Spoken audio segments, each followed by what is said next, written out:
தேவன் அளித்த வலிமையை ஒரு மனிதன் தவறாக பயன்படுத்தினால் என்ன நடக்கும்?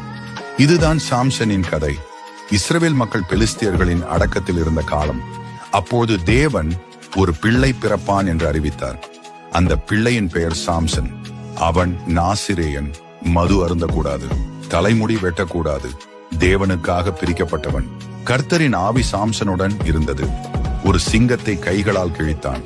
ஒரு கழுதையின் தாடை எலும்பால் 1000 பேரை வீழ்த்தினான். இந்த வலிமை அவனுடையது அல்ல, தேவனுடையது. சாம்சன் பெண்களை தேர்ந்தெடுப்பதில் தவறு செய்தான். தலீலா அவனை ஏமாற்றினான். அவள் கேட்டாள், உன் வலிமையின் ரகசியம் என்ன? பல முறை பொய் சொன்னாலும் இறுதியில் உண்மையை சொன்னான்.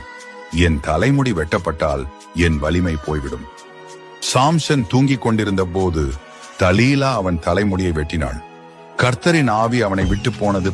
பெலிஸ்தியர்கள் அவன் கண்களை பறித்தார்கள், சிறையில் அடைத்தார்கள். சிறையில் இருந்த போது சாம்சனின் தலைமுடி மீண்டும் வளர்ந்தது. அவன் தேவனை நோக்கி அழைத்தான், கர்த்தாவே, இன்னொரு முறை மட்டும் எனக்கு வலிமை தாரும். பெலிஸ்தியர் கோவிலில் சாம்சன் தூண்களை பிடித்து ஜெபித்தான். தேவன் மீண்டும் வலிமை தந்தார். கோவில் இடிந்து விழுந்தது. அவனுடைய இறப்பில் வாழ்நாளில் கொன்றதை விட அதிக பகைவர்களை வீழ்த்தினான். தேவன் தந்த வரத்தை அலட்சியம் செய்யாதே. வெளிப்படையான வலிமை விட ஆவிக்குரிய கீழ்ப்படிதல் முக்கியம்.